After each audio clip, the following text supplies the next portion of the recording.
வணக்கம் teachers, welcome to TNTET Solomon ஞானம் academy.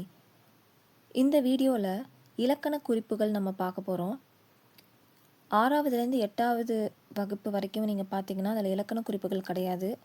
9 மற்றும் 10ஆம் வகுப்பில் மட்டும்தான் இந்த இலக்கண குறிப்புகள் இருக்குது. அது எல்லாத்தையுமே நான் உங்களுக்கு இதில் தொகுத்து கொடுத்துருக்கேன். வினையெச்சம்னு பார்த்தீங்கன்னா 8 தான் இருக்குது. நீங்கள் 8 தான் படிக்க வேண்டியது இருக்குது. அதுபோல் இப்போ வினைத்தொகை பார்த்தீங்கன்னா 17 இருக்குது. பண்பு தொகை நிறையா இருக்குது, 21 இருக்குது. அதுபோல் அந்த தலைப்பு வாரியாகவே உங்களுக்கு பிரித்து கொடுத்துட்டேன். எனக்கு அது கஷ்டமாக இருந்ததுனால நான் இப்படி எடுத்து வச்சு படித்தேன். ஸோ எனக்கு இது ரொம்ப ஹெல்ப்ஃபுல்லாக இருந்தது. அதனால் உங்களுக்கு இதை நான் ஷேர் பண்ணுறேன். இந்த வீடியோ ஸ்கிப் பண்ணாமல் பாருங்கள். உங்களுக்கு நான் இது ஈஸியாகவும் சொல்லித்தரேன், ஷார்ட்கட்டோடவும் சொல்லித்தரேன், எக்ஸ்பிளைனும் பண்ணுறேன், ஷார்ட்கட்டோடவும் சொல்லித்தரேன். நீங்கள் லைக் பண்ணுங்கள், இந்த சேனலை சப்போர்ட் பண்ணி சப்ஸ்கிரைப் பண்ணுங்கள். இன்னும் உங்களுக்கு பிடிச்சிருந்ததுன்னா நான் நெக்ஸ்ட் இது போல் யூஸ்ஃபுல்லான வீடியோஸ் உங்களுக்கு நான் அப்லோட் பண்ணுறேன். வாங்க நம்ம லெசனுக்குள்ளே போகலாம். ஃபர்ஸ்ட் ஒன் அடுக்கு தொடர்கள். அடுக்கு தொடரில் ஒரு எழுத்து அடுத்தடுத்து ரிப்பீட்டடாக தொடர்ந்து வந்துச்சுன்னா அது அடுக்கு தொடர். இப்போ எத்தனைன்ற வார்த்தை எத்தனைன்னு 2 தடவை வந்திருக்கு. ஊழ் 2 தடவை வந்திருக்கு. வருக 3 தடவை வந்திருக்கு. அப்போ ஒரே வார்த்தை 2 அல்லது அதுக்கு மேற்பட்ட இடத்துக்கு வந்துச்சு அப்படின்னா அது அடுக்கு தொடர்.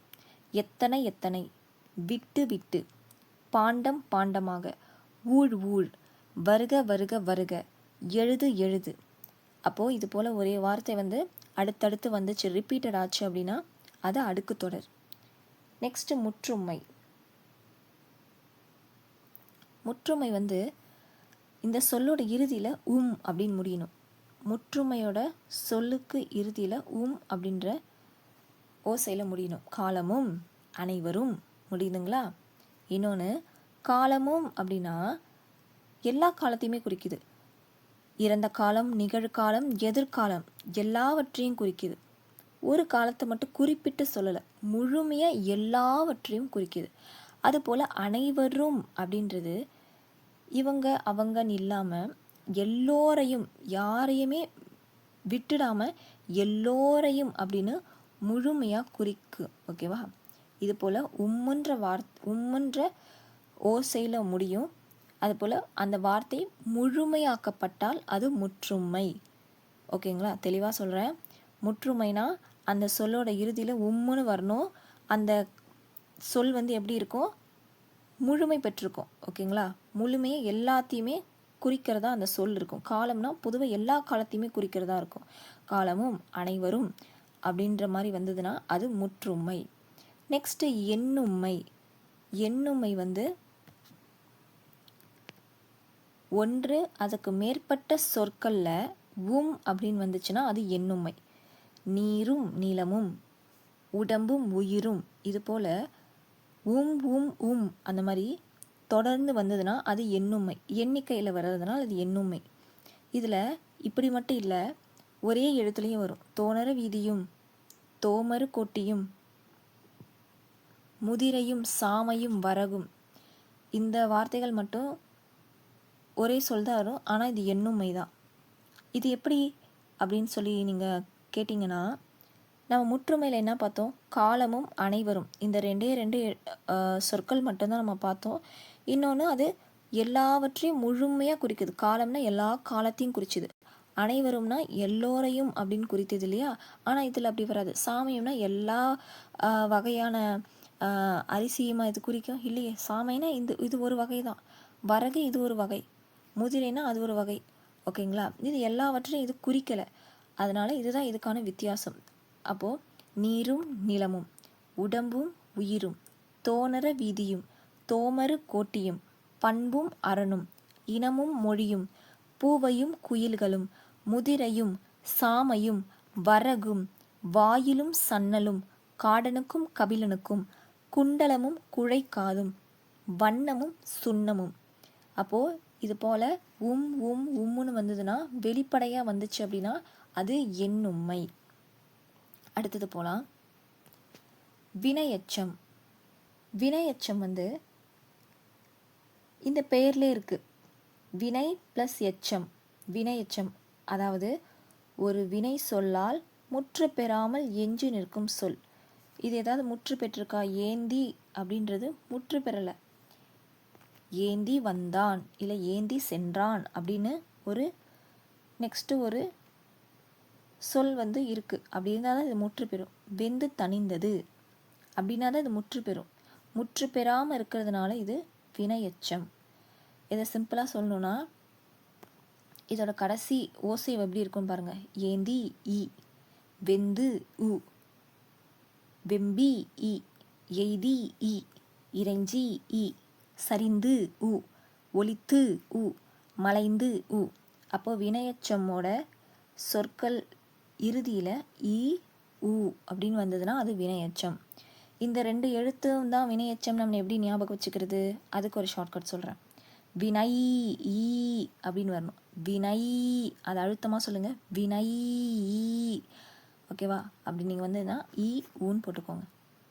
ஏன் இதை சொல்கிறேன்னா அடுத்தடுத்து இலக்கண குறிப்புகளில் இந்த மாதிரி எழுத்துக்களை வந்து நம்ம ஞாபகம் வச்சுக்க வேண்டியது இருக்குது. அதனால தான் இதுக்கு நான் ஷார்ட்கட் சொல்கிறேன். வினை ஈ, ஓகேவா? ஈ அப்படின்ற ஓசையோடு வர்றதுனால இ ஊ அப்படின்னு ஞாபகம் வச்சுக்கோங்க.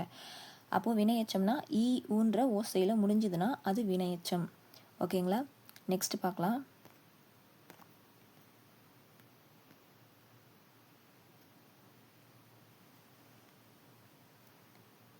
வினைத்தொகை. ஒரு வினைச்சொல்லின் பகுதிக்கும் ஒரு பெயர் சொல்லுக்கும் இடையில் காலம் காட்டும் இடைநிலைகள், அதாவது இறந்த காலம், நிகழ்காலம், எதிர்காலங்கள் மறைந்து வருவது வினைத்தொகையாகும். இப்போ இந்த மூடு பணின்றது, இந்த மூடு அப்படின்றது வினை பகுதி, பணின்றது பெயர் சொல்.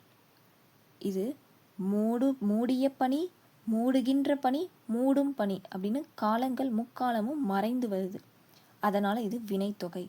இந்த வினைத்தொகையை காலம் கரைந்த பெயரெச்சம் அப்படின்னு சொல்லுவாங்க. ஓகேங்களா? நான் இப்போ எல்லாமே நான் சொல்கிறது எல்லாமே வந்து நோட் பண்ணி வச்சுக்கோங்க. எல்லாமே இம்பார்ட்டண்ட்டு. வினைத்தொகைன்றது வினைப்பகுதி பெயர் சொல் சேர்ந்து காலம் மறைந்து வரும். அதை காலம் கரைந்த பெயரெச்சம்னு சொல்லுவாங்க. ஓகேங்களா? இது எல்லாத்துக்குமே வந்து முக்காலங்களில் சொல்கிறேன். அப்போ தான் வந்து உங்களுக்கு எக்ஸாம் அப்போ வந்து எக்ஸாமில் வந்துச்சு அப்படின்னா நம்ம சொல்லி பார்க்கும்போது நம்மளுக்கு தெரியும். நான் இப்போ சொல்கிறது வேணும்னா நீங்கள் நோட் பண்ணி வச்சுக்கோங்க. இல்லைனா நீங்கள் ஜஸ்ட்டு வந்து கேட்டுக்கோங்க போதும். மூடு பனி, மூடிய பனி, மூடுகின்ற பனி, மூடும் பனி. முக்காலங்களும் வந்திருக்கா? விரி மலர், விரிந்த மலர், விரிகின்ற மலர், விரியும் மலர். அடுப்போர், அட்டப்போர், அடும்கின்ற போர், அடுக்கும் போர். தாழ்பூந்துரை, தாழ்ந்த பூந்துரை, தாழ்கின்ற பூந்துரை, தாழும் பூந்துரை. காய்மணி, காய்ந்த மணி, காய்கின்ற மணி, காயும் மணி. அதிர்குரல், அதிர்ந்த குரல், அதிர்கின்ற குரல், அதிரும் குரல். வருமலை, வந்த மலை, வருகின்ற மலை, வரும் மலை. செய்கோலம், செய்த கோலம், செய்கின்ற கோலம், செய்யும் கோலம். கொல் யானை, கொன்ற யானை, கொல்லுகின்ற யானை, கொல்லும் யானை. வளர்வானம், வளர்ந்த வானம், வளருகின்ற வானம், வளரும் வானம். உய்முறை, உய்ந்த முறை, உய்கின்ற முறை, உய்யும் முறை. குவிமொட்டு, குவிந்த மொட்டு, குவிகின்ற மொட்டு, குவியும் மொட்டு. முழங்கிசை, முழங்கிய இசை, முழங்குகின்ற இசை, முழங்கும் இசை. இமிழிசை, இமிழ்ந்த இசை, இமிழ்கின்ற இசை, இமிழும் இசை. உறுதுயர், உற்ற துயர், உருகின்ற துயர், உறும் துயர். பயில் தொழில், பயின்ற தொழில், பயில்கின்ற தொழில், பயிலும் தொழில். செய்முறை, செய்த முறை, செய்கின்ற முறை, செய்யும் முறை. அதாவது ஒரு சொல்லோட முதல் பகுதி வந்து அது வினை பகுதியாக இருக்கும். இரண்டாவது பகுதி பெயர் சொல்லாக இருக்கும். அதோட 3 காலங்கள் வந்து மறைந்து வந்ததுன்னா அது வினைத்தொகை. Next one, பெயரெச்சம். பெயரெச்சம் என்பது ஒரு பெயர் சொல்லை கொண்டு முடிவடைய காத்திருக்கும் முற்று பெறாத வினைச்சொல் ஆகும்.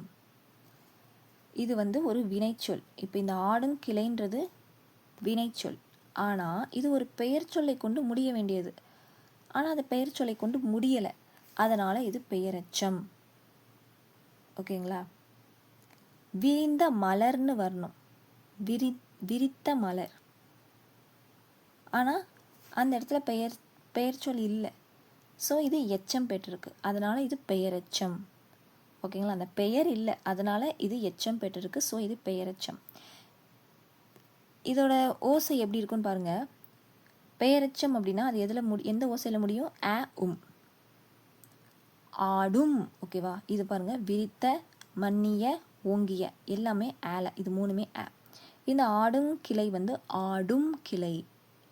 ஆடும் கிளை. ஓகேவா? ஆடும் கிளை. அப்போ ஆ உம்ல முடியும். இது எப்படி ஞாபகம் வச்சுக்கலாம்? பெய்ய. இதை சொல்லி பாருங்க. பெய்ய ஆ. அப்போ ஆன்னு ஆரம்பிக்கும். ஆ உம். நம்ம வினை எச்சத்துக்கு என்ன பார்த்தோம்? வினை ஈ ஊ பார்த்தோம். இது பெய்ய ஆ உம். ஓகேங்களா? பெயரெச்சம்னா ஆ உம்ல முடியணும். ஆடுங்கிளை, விரித்த, மன்னிய, ஓங்கிய எல்லாமே பெயரெச்சம். நெக்ஸ்ட் ஈறுகெட்ட எதிர்மறை பெயரெச்சம். ஈறுகெட்ட எதிர்மறை பெயரெச்சம்ல எதிர்மறை சொற்களாக இருக்கும். ஃபர்ஸ்ட் ஒன் பார்த்தீங்கன்னா எதிர்மறையாக இருக்கும். வாரா எல்லாமே நெகட்டிவாக இருக்கும். குற்றமில்லா, சிந்தா, அமையா, தவிர்க்க ஓனா, தாவா. அப்போ என்னது? எல்லாமே நெகட்டிவாக இருக்கும். ஈறுகெட்ட எதிர்மறை பெயரெச்சம்ல எல்லாமே நெகட்டிவாக இருக்கும். இன்னொன்று ஈறுகெட்ட அப்படின்னா எல்லாத்துலேயுமே வந்து தே வரணும். வாராத, குற்றமில்லாத, சிந்தாத மணி, அமையாத, தவிர்க்க ஓனாத, தாவாத அப்படின்னு வந்திருக்கணும். அதில் அந்த தே எழுத்து வந்து எல்லாமே கெட்டு போயிடுச்சு. கெட்டு போனதுனால இது ஈறு கெட்ட அப்படின்னு சொல்கிறாங்க. இன்னொன்று வாராத அப்படின்ற வார்த்தை இருக்குல்ல. இப்போ வாராத அப்படின்னா அதுக்கு அடுத்தது ஒரு பெயர்ச்சொல் வர வேண்டியது, அதனால் இது பெயரெச்சம். ஓகேங்களா? அப்போ இது ஈறுகெட்ட எதிர்மறை பெயரெச்சம்னா அதை எப்படி ஷார்ட்டாக ஞாபகம் வச்சுக்கிறதுனா நெகட்டிவில் இருக்கும். இன்னொன்று ஆ அப்படின்ற ஓசையில் முடியும். ஆ அப்படின்ற ஓசையில் முடியும். நெடிலில் முடியும். வாரா, குற்றமிலா ஆ, சிந்தா ஆ, அமையா ஆ, தவிர்க்க ஓனா ஆ, தாவா ஆ. அப்படி முடிஞ்சதுன்னா அது ஈறுகெட்ட எதிர்மறை பெயரெச்சம். இது எப்படி ஞாபகம் வச்சுக்கிறது? பெயரெச்சம்ல நம்ம என்ன பார்த்தோம்? பெயரெச்சம்ல ஆ அப்படின்னு பார்த்தோம். அப்போ ஈறுகெட்ட எதிர்மறையில் ஆ அடுத்த எழுத்து ஆ. பெயரெச்சம்ல பெய ஆ உம். ஈறுகெட்ட எதிர்மறைனா ஆ. ஓகேங்களா? அப்படி ஞாபகம் வச்சுக்கோங்க. நெக்ஸ்ட் ஒன் பண்பு தொகை. நான் சொல்கிறது கண்டிப்பாக உங்களுக்கு புரியும்னு நினைக்கிறேன். புரியலன்னா நீங்கள் இன்னொரு தடவை கேளுங்க. நான் ஃபாஸ்ட்டாக போகிறேன்னா இல்லை உங்களுக்கு புரிகிற மாதிரி சொல்கிறேனான்றது எனக்கு கொஞ்சம் தெரியல. பண்பு தொகை வந்து இந்த சொல்லை பிரித்தால், இப்போ இந்த மென் சினை இருக்குது, இந்த சொல்லை பிரித்தால் மைன்னு வரணும். மையின்ற விகுதி வரும். மென்மை ப்ளஸ் சினை அந்த மாதிரி வந்ததுன்னா அது பண்பு தொகை. பிரித்தால் இடையில் மை விகுதி வரும், அது பண்பு தொகை. இப்போ இந்த முன்னீர் இது எப்படி பிரிக்கிறது? இது பிரிக்க முடியாது. முன்மை அப்படி பிரிக்க முடியாது. அப்போ இந்த மாதிரி பிரிக்க முடியாத இடங்களில் ஆன, ஆகிய அப்படின்ற வார்த்தைகள் போட்டிங்கன்னா அது மீனிங் தரணும். அப்படி வந்துச்சுன்னா அது பண்பு தொகை. 2 விஷயம் சொல்லியிருக்கேன். ஒரு சொல்லை பிரித்தால் பிரித்து பார்த்தா மைன்ற விகுதி வரும். அதாவது மென் சினைனா மென்மை ப்ளஸ் சினை. முன்னீர் பிரிக்க முடியாது. ஸோ பிரிக்க முடியாத இடங்களில் ஆன, ஆகிய போன்ற வார்த்தைகள் போட்டால் மீனிங் தரும். இப்போ இந்த முன்னீர் வந்து 3 வகையான நீர். ஓகேவா? 3 வகையான நீர், அதாவது ஆறு, கடல், மழை, அது சொல்கிறாங்க. இதுதான் வந்து பண்பு தொகை. இப்போ நம்ம வந்து எல்லாத்துக்குமே வந்து அந்த பிரித்து உங்களுக்கு நான் சொல்கிறேன், நீங்கள் நோட் பண்ணி வச்சுக்கோங்க. ஏன்னா இதை பிரித்து பார்த்தா தான் எக்ஸாம்ஸில் வந்து பிரித்தா தான் நம்மளுக்கு இது பண்பு தொகைன்றது நம்மளுக்கு தெரிய வரும். ஓகே. வினைத்தொகையும் பண்பு தொகையை மட்டும் நம்ம பிரித்து பார்த்தா தான் வரும். வினைத்தொகைனா வந்து அது காலம் காட்டினா தான் அது வினைத்தொகை நம்மளால் கண்டுபிடிக்க முடியும். பண்பு தொகைனாலும் இந்த மை விகுதி போட்டு பார்த்தா தான் பண்பு தொகை நம்மளால் கண்டுபிடிக்க முடியும். இன்னொன்று பண்பு தொகை வந்து எண், அளவு, சுவை, நிறம் இந்த மாதிரி பண்புகள் வரும். இந்த மாதிரி பண்புகள் வந்துச்சுன்னா அது பண்பு தொகை. இதையும் வந்து நோட் பண்ணி வச்சுக்கோங்க. எண், அளவு, நிறம், சுவை, குணம், இந்த மாதிரி பண்புகள் வந்தது அப்படின்னா அது பண்பு தொகை. ஓகேங்களா, இதை நோட் பண்ணி வச்சுக்கோங்க. மென் சினை, மென்மை ப்ளஸ் சினை. பெருங்கை, பெருமை ப்ளஸ் கை. முன்னீர், 3 வகையான நீர். நெடுநிலை, நெடுமை ப்ளஸ் நிலை. இளங்கமுகு, இளமை ப்ளஸ் கமுகு. வெண்குடை, வெண்மை ப்ளஸ் குடை. நற்றவம், நன்மை ப்ளஸ் தவம். கருமுகில், கருமை ப்ளஸ் முகில். இந்நிலங்குருளை, இனிமை ப்ளஸ் இளமை ப்ளஸ் குருளை. இனிமை ப்ளஸ் இளமை ப்ளஸ் குருளை. பைங்கிளி, பசுமை ப்ளஸ் கிளி. நல்லுரை, நன்மை ப்ளஸ் உரை. தன்மணல், தன்மை ப்ளஸ் மணல். நன்பொருள், நன்மை ப்ளஸ் பொருள். புன்மை, புன்புலம், புன்மை ப்ளஸ் புலம். நல்லிசை, நன்மை ப்ளஸ் இசை. மூதூர், முதுமை ப்ளஸ் ஊர். செந்நெல், செம்மை ப்ளஸ் நெல். கருங்குவளை, கருமை ப்ளஸ் குவளை. தெல்லமுது, தெளிமை ப்ளஸ் அமுது. செந்தீ, செம்மை ப்ளஸ் தீ. நன்மொழி, நன்மை ப்ளஸ் மொழி. ஓகேங்களா, ஒரு சொல் பிரித்தால் மைன்ற விகுதி வந்தால் அது பண்பு தொகை. பிரிக்க முடியாத ஆன, ஆகிய அந்த சொற்கள் போட்டால் பொருள் தரும். பொருள் தந்தால் அது பண்பு தொகை. அப்புறம் நெக்ஸ்ட்டு தொழில் பெயர் பார்க்கலாம். ஒரு செயலை குறிக்கும் பெயர் தொழில் பெயர். ஒரு செயலை குறிக்கும் பெயர் தொழில் பெயர். ஓகேங்களா, அதாவது வியத்தல், எழுதுதல், செப்பல், வழங்கல், நோக்கல், உரைத்தல், இருத்தல், நிறுத்தல், ஆக்கல். இது எல்லாத்துலேயுமே பார்த்தீங்கன்னா அல்னு முடியும். தல், எழுதல், செப்பல், வழங்கல், நோக்கல், தல், தல், தல், கல் எல்லாமே அல் அப்படின்ற சவுண்டில் முடியும். அப்போ தொழில் பெயர்னாலே அல்லுன்ற சொல்ல முடியும். அது முடிஞ்சால் அது தொழில் பெயர். தொழில் பெயர்னா அல். ஓகேங்களா, வியத்தல், எழுதுதல், செப்பல், வழங்கல். அல்லில் முடிஞ்சால் அது தொழில் பெயர். அல்லில் முடிஞ்சால் அது தொழில் பெயர். தொழில் செஞ்சுட்டு வரவங்க எப்படி இருப்பாங்க, ஒரு வேலைக்கு போயிட்டு வரவங்க எப்படி இருப்பாங்க, அலுப்பாக வருவாங்க, ரொம்ப டயர்டாக வருவாங்க. அப்போ அல் அப்படின்னு ஞாபகம் வச்சுக்கோங்க. ஓகேவா, தொழில் பெயர்னா அலுப்பாக வருவாங்க. அப்போ அல். நெக்ஸ்ட்டு எதிர்மறை தொழில் பெயர்கள் பாருங்கள். ஃபஸ்ட்டு தொழில் பெயர் பார்த்துட்டோம், அது அல்லுன்ற ஓசையில் முடியும். எதிர்மறை தொழில் பெயர்கள் பாருங்கள். எதிர்மறைனா என்ன, நெகட்டிவாக வரப்போகுது. ஓகேங்களா, எதிர்மறை தொழில் பெயர். எதிர்மறைனா நெகட்டிவாக வரும். என்ன நெகட்டிவாக வருது, விதையாமை, விதைக்காத அப்படின்றாங்க, விதைக்காமல் இருப்பதை சொல்கிறாங்க. உரையாமை, பேசாமல் இருக்கிறத உரையாமை. அப்போ எல்லாமே ரெண்டுமே நெகட்டிவ். இது எப்படி தொழில் பெயர் வருதுன்னா, விதைத்தல், அதுதான் விதைத்தல், விதையாமை. உரைத்தல், உரையாமை. ஓகேங்களா, தொழில் பெயர் எதிர்மறையாக வந்ததுனால இது எதிர்மறை தொழில் பெயர்கள். ஓகேங்களா, இது வந்து எதிர்மறை தொழில் பெயர்கள் என்ன சவுண்டில் வரும்னா யாமை. ஓகேவா, அந்த ஆமையில் யாமையில் வரும், யாமை. ஓகேவா, இந்த யாமைன்னு வார்த்தையில் முடிஞ்சதுன்னா அது எதிர்மறை தொழில் பெயர்கள். இது உங்களுக்கு அவசியமே இல்லை, இது நீங்கள் படித்து பார்த்தாலே தெரியும். விதைத்தல் தொழில் பெயர், விதையாமை நெகட்டிவாக இருக்குது, ஸோ எதிர்மறை தொழில் பெயர். ஓகேங்களா, நெக்ஸ்ட் ஒன் பார்க்கலாம். வினையால் அணையும் பெயர். ரொம்ப ஸ்லோவாக போகிறேன்னு நினைக்கிறேன். வினையால் அணையும் பெயர். வினையால் அணையும் பெயர் அப்படின்னா என்னன்னா, ஒரு சொல் ஒரு செயலை சொல்லாமல் அந்த செயலை செய்த நபரை குறித்தால் அது வினையால் அணையும் பெயர்.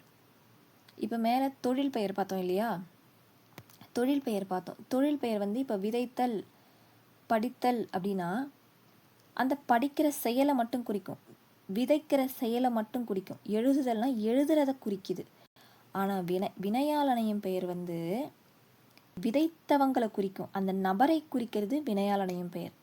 ஓகேங்களா, இப்போ கேள்வியினால் அப்படின்றது கேள்வி கேட்ட அந்த பெண்ணை குறிக்குது. கேள்வியினால் கேள்வி கேட்ட அந்த பெண்ணை குறிக்குது. கொடுத்தோர் கொடுத்த அந்த மனிதர்களை குறிக்குது. சொன்னோர் சொன்ன அந்த மனிதர்களை குறிக்குது. உணர்ந்தோர் உணர்ந்து கொண்டவர்கள் அவங்கள குறிக்குது. அறிவார் அறிந்தவர்கள். வல்லார் திறமை படைத்தவர்கள் திறமை படைத்த அந்த மனிதர்களை குறிக்குது. மகிழ்ந்தோர் மகிழ்ச்சி அடைந்தவர்கள் அந்த மகிழ்ச்சியை குறிக்கல, மகிழ்ச்சி அடைந்த நபர்களை குறிக்குது. ஓகேங்களா? அப்போது இதில் வந்து வினையாளனையும் பெயரில் இறுதியில் வந்து அர் ஆர் ஓர் ஆன் ஆல் அந்த மாதிரி விகுதிகள்லாம் வரும். நம்மளுக்கு வந்து இந்த 3 தான் வந்திருக்கு. 3 விகுதிகள். அந்த விகுதிகள்லாம் சவுண்ட் வருது. என்னென்னா ஆல் ஓர் ஆர். ஓகேங்களா? வினையாளனையும் பெயர்னா என்ன சொன்னேன்? அந்த செய்கிற நபரை குறிக்கும் இல்லையா? செய்கிற நபரை குறிக்கும்னு சொன்னேன். இது எப்படி ஷார்ட்கட்டை ஞாபகம் வச்சுக்கணும்னா ஆல் ஆர் ஒன் அப்படி ஞாபகம் வச்சுக்கோங்க. ஆல் ஆர் ஒன். ஆல்னா ஆல், ஆர் இது 2வது வச்சுக்கோங்க. ஆர் ஒன்னுக்கு ஓர்னு வச்சுக்கோங்க. ஓர். ஆல் ஆர் ஓர். வினையால் அணையும் பெயர்னா செய்கிற நபரை குறிக்கும். அதை எப்படி நம்ம ஞாபகம் வச்சுக்கிறது? என்ன ஓசையில் வரும்? ஆல் ஆர் ஓர், ஆல் ஆர் ஒன் அப்படின்றதுல ஞாபகம் வச்சுக்கோங்க. ஓகேவா? கேள்வியினால் ஆள் வருதா? கொடுத்தோர் ஓர் வருதா? சொன்னோர் ஓர். உணர்ந்தோர் ஓர். அறிவார் ஆறு. வல்லார் ஆறு. மகிழ்ந்தோர் ஓர். ஓகேங்களா? அப்போ ஆல் ஆர் ஓர், ஆல் ஆர் ஒன் அப்படி வந்ததுன்னா அது வினையால் அணையும் பெயர். நெக்ஸ்ட்டு உரி சொல் தொடர். உரி சொல் தொடர் வந்து தடக்கை, தடவரை, உருபொருள், மாக்கடல், மாக்கால். இதில் சொல்லோட முதல்ல இந்த மாதிரி தட, உரு, மா அந்த மாதிரியான சொற்கள் வந்துச்சு அப்படின்னா அது உரி சொற்றொடர். இந்த தட, உரு, பொருள் இதெல்லாமே எதை குறிக்குது அப்படின்னா மிகவும், மிகவும் இல்லைன்னா பெரிய. மாக்கடல்னா பெரிய கடல். மாக்கால் பெரிய கால். தட அப்படின்றதும் மிகவும் பெரிய. இது எல்லாமே வந்து மிகவும் பெரியவை குறிக்குது. தடக்கை அப்படின்னா பெரிய கை. தடவரை பெரிய மலை. உருபொருள் பெரிய பொருள். மாக்கடல் பெரிய கடல். மாக்கால், கால்னா காற்று, பெரிய காற்று அப்படியே குறிக்கிறது தான் உரி சொற்றொடர். அப்போ உரி சொல் தொடரில் தட, உரு, மா இந்த மாதிரி வார்த்தைகள்லாம் முன்னாடி, அதாவது ப்ரிஃபிக்ஸில் வரணும். முன்னாடி வந்துச்சு அப்படின்னா அது உரி சொல் தொடர். ஓகேவா?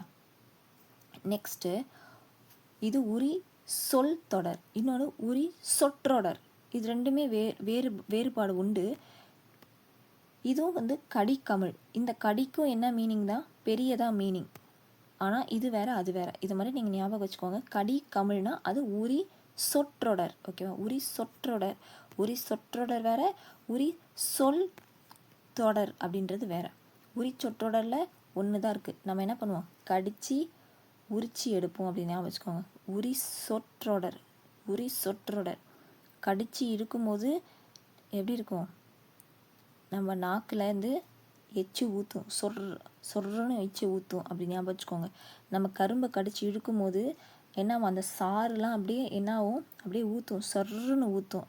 அப்போ உரி சொர், கடித்து உரி சொர் அப்படி ஞாபகம் வச்சுக்கோங்க. ஏன்னா இது ஒரு வார்த்தை தான் இருக்குது. உரி சொற்றொடனா கடிக்கமிழ். இந்த கடிக்கும் வந்து பெரிய அப்படின்றது தான் அர்த்தம். ஓகேங்களா? கமல் அப்படின்னா மனம் வீசுறது. மிகுந்த மனம் வீசுகின்ற ஒரு பொருளை தான் இது குறிக்குது. ஓகேங்களா? ஓகே, நெக்ஸ்ட் ஒன் பார்க்கலாம். நெக்ஸ்ட்டு சொல்லிசை அளபடைகள். அசையி, கெழியி, வெறியி, நிலையிய, கலையிய. ஒரு சொல்லோட இறுதியில் இ அப்படின்ற எழுத்து அளப்பெடுத்து நீண்டு வந்தால் அது சொல்லிசை அளபடை. ஒரு பெயர் சொல்ல வினை எச்சமாக மாற்றுவதற்காக இந்த ஈ சேர்க்கப்படுது. ஓகேங்களா? அதாவது முடிவில், ஒரு சொல்லோட முடிவில் ஈ வரணும், இல்லைன்னா ஈய, இந்த 2 எழுத்து தான் வரணும். அப்படி முடிஞ்சதுன்னா அது சொல்லிசை அளபடை. ஓசை வந்து அந்த ஈக்கு முன்னால் உள்ள எழுத்தின் ஓசையை நீட்டித்து இனிமையாக மாற்றும்.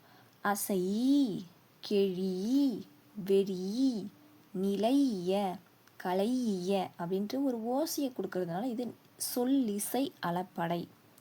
இது ஈ, இய இந்த 2 வார்த்தைகள்லாம் வரும். ஓகேங்களா? அசை அப்படின்னா அசை ப்ளஸ் இ, கெழி கெழு ப்ளஸ் இ, வெறி வெறு ப்ளஸ் இ, நிலைய நிலை ப்ளஸ் இ ப்ளஸ் ய, கலைய கலை ப்ளஸ் இ ப்ளஸ் ய. சொல்லிசை அளபடை இ, இயல முடியும். ஓகேங்களா? அடுத்தது செய்யுளிசை அளபடை. அது சொல்லிசை அளபடை. Next one செய்யுளிசை அளபடை. செய்யுளிசை அளபடை வந்து சொல்லோட இறுதியில் இல்லைனா இடையில அ இல்லை உ, இந்த உ இல்லைனா அ இந்த உயிர் எடுத்து அளப்படுத்து வந்ததுன்னா அது செய்யுளிசை அளபடை.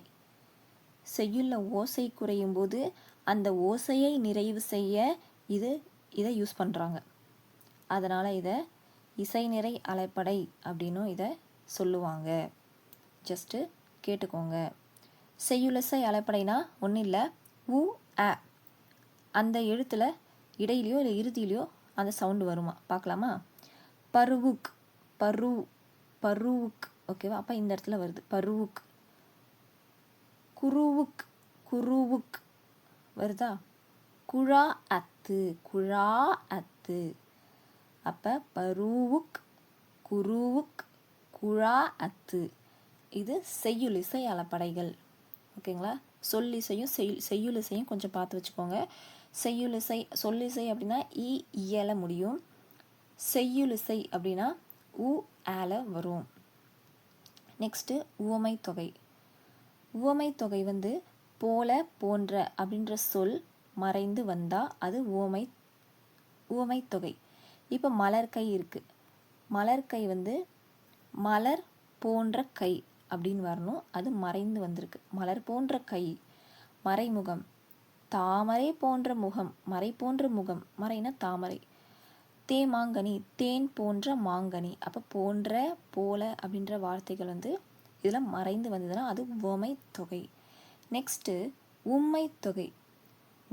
அப்படின்ற சொல் இடையிலும் இறுதியிலும் மறைந்து வரும். ஓகேங்களா? நல்லா பாருங்க. சாரி,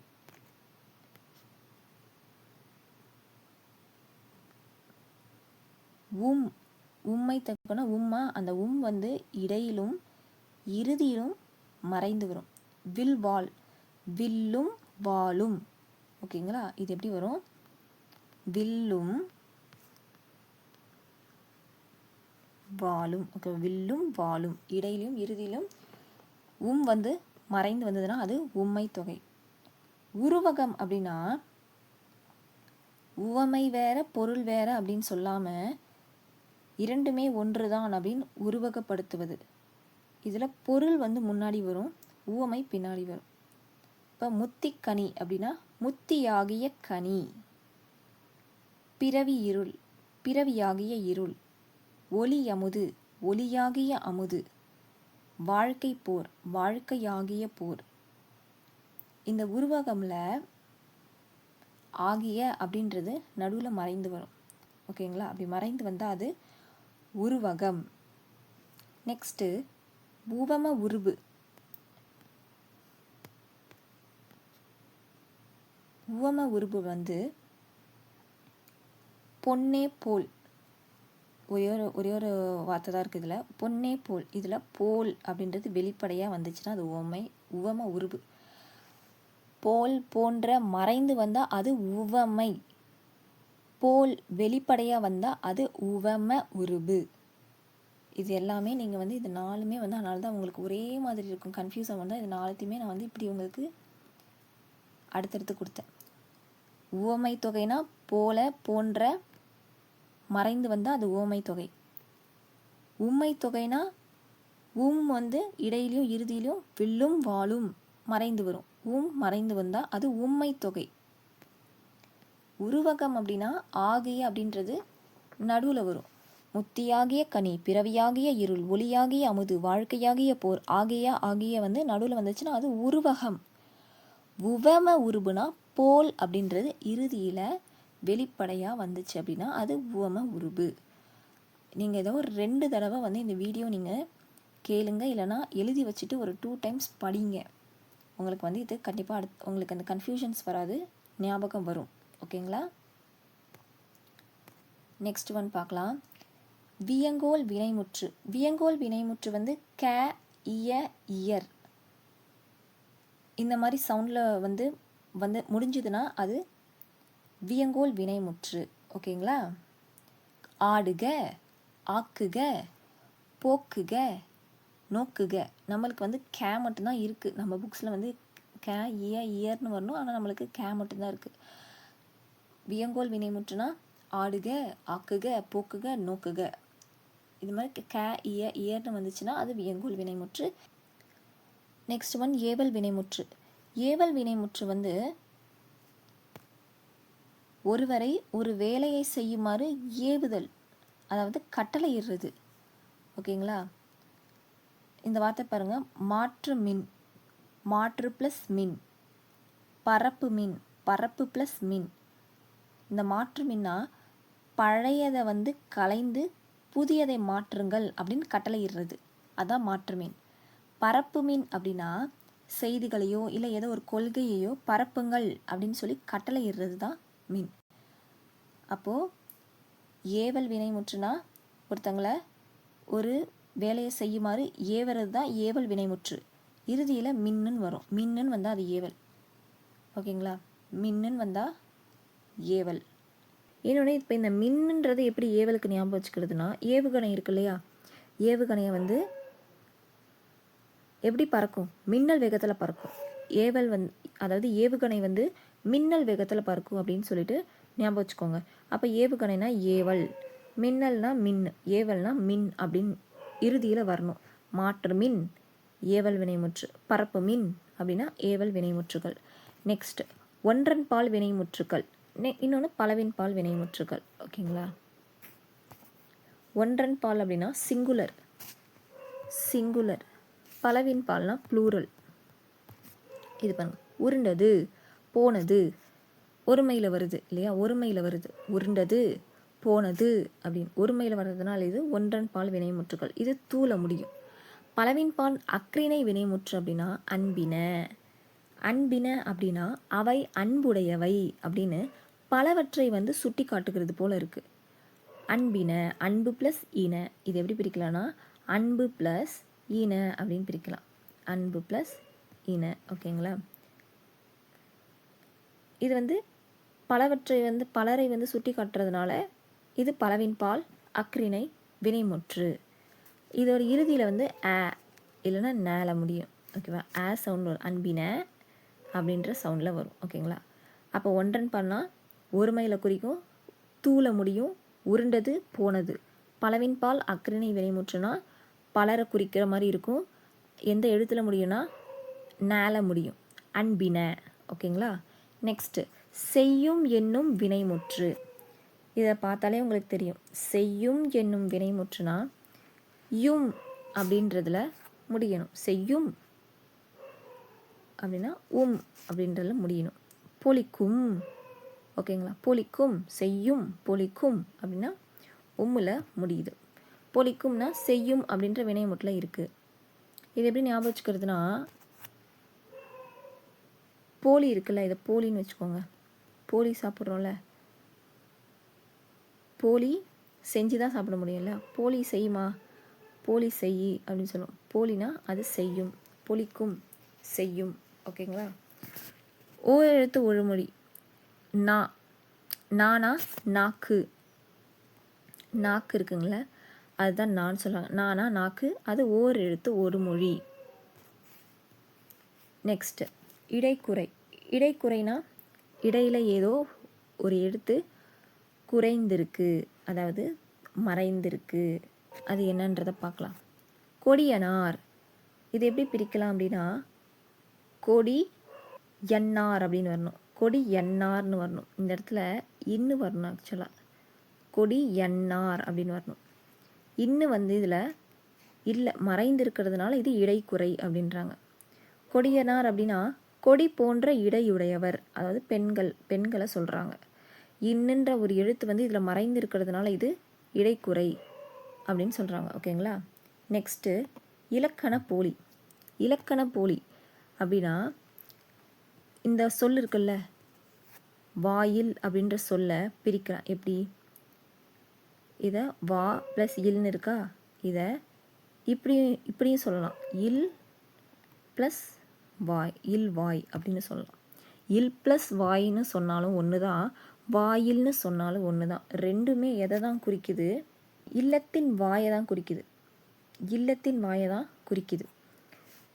அப்போ ஒரு சொல்லோட முன்பகுதியை பின்னாடி போட்டாலும் பின்பகுதியை முன்னாடி போட்டாலும் ஒரே மீனிங் தான் வரும். இந்த மீனிங்கில் மாற்றம் எதுவும் இல்லை அப்படின்னா அதுதான் இலக்கண போலி.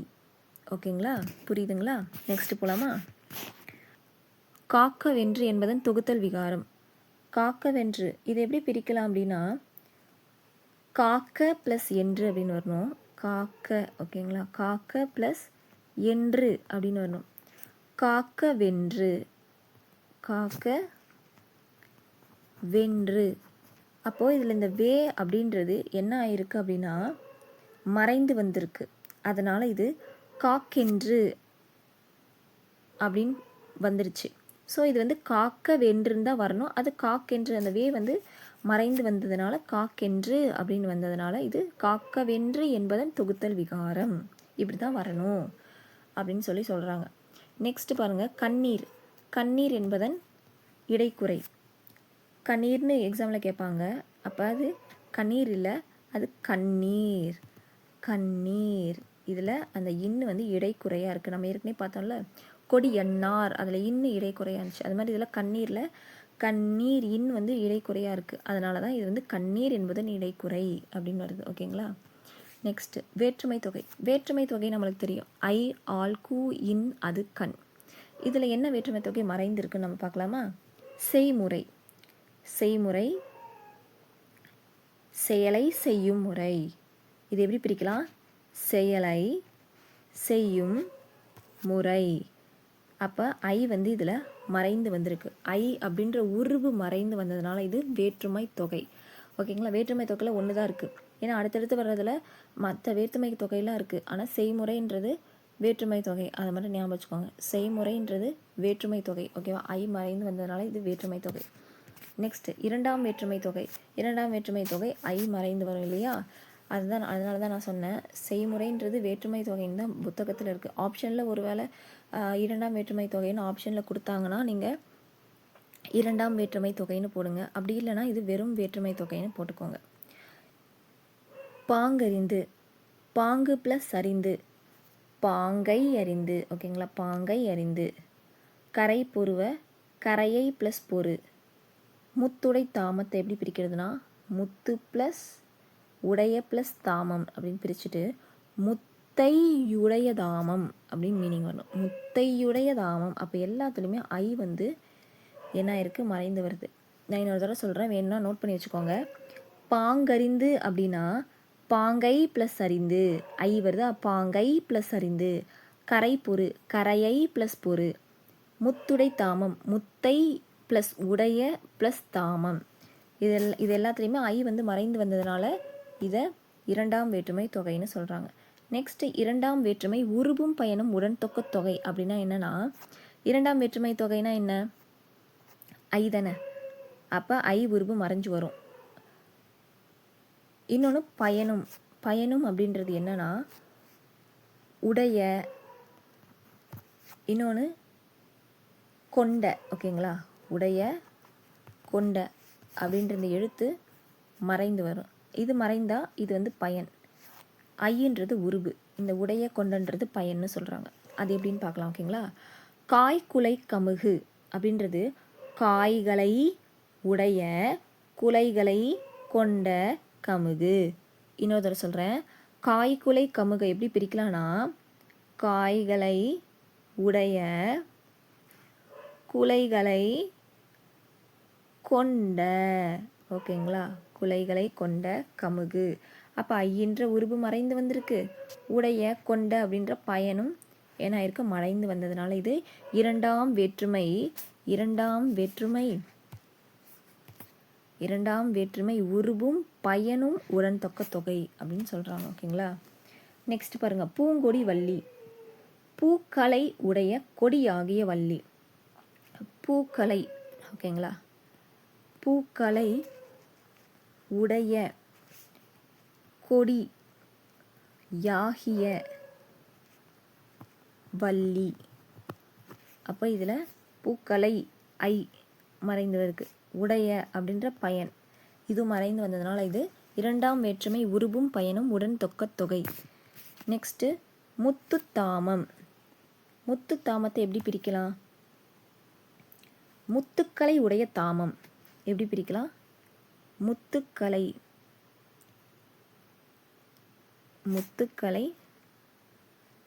உடைய தாமம். ஓகேங்களா, முத்துக்களை உடைய தாமம். அப்போ ஐ உடைய, ஐன்றது உருபு, உடைய அப்படின்றது பண்பு. அப்போ இரண்டாம் வேற்றுமை, இது இரண்டாம் வேற்றுமை உருபும் பயனும் உடன் தக்க தொகை. ஓகேங்களா, ஈஸியாக புரியுதுங்களா? நெக்ஸ்ட் ஒன் பாருங்கள், மூன்றாம் வேற்றுமை தொகை பாருங்கள். மூன்றாம் வேற்றுமை என்னது? ஆள் இல்லையா? ஆள் தான் மூன்றாம் வேற்றுமை தொகை. கை தொழுது. கை தொழுது எப்படி பிரிக்கலாம்? கையால் தொழுது, கையினால் தொழுது, கையினால் தொழுது அப்படின்னு வர்றோம். அப்போ ஆள், கையினால் தொழுது, அது மூன்றாம் வேற்றுமை தொகை.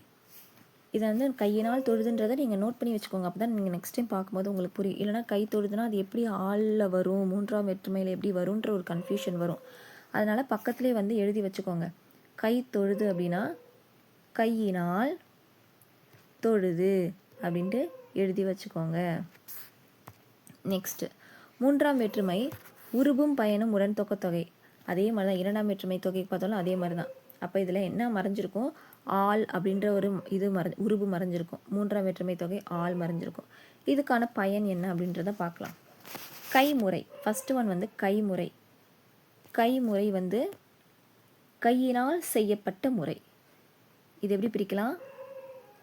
கையினால்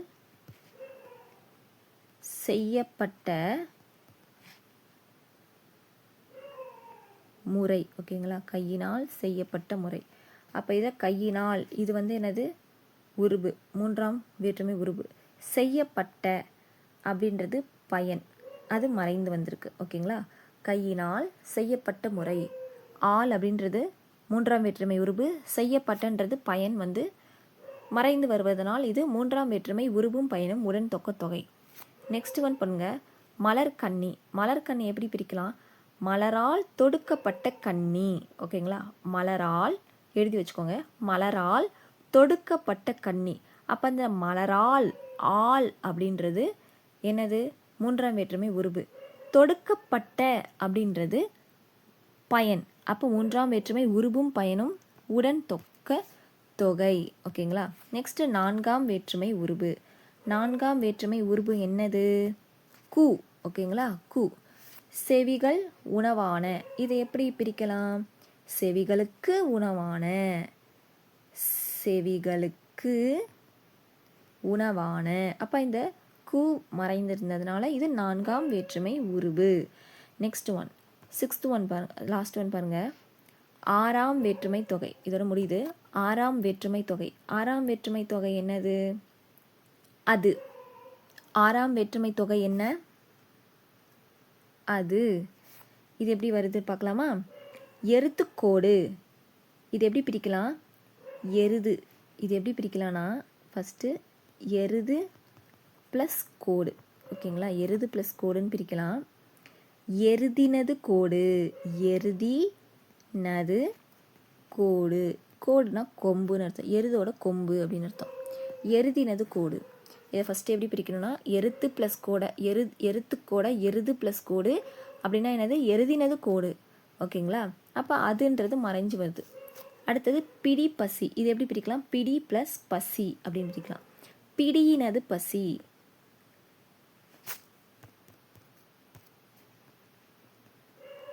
பிடிஇ நது பசி. அப்போ இந்த அதுன்றது மறைந்து வர்றதுனால இது 6ஆம் வேற்றுமை தொகை.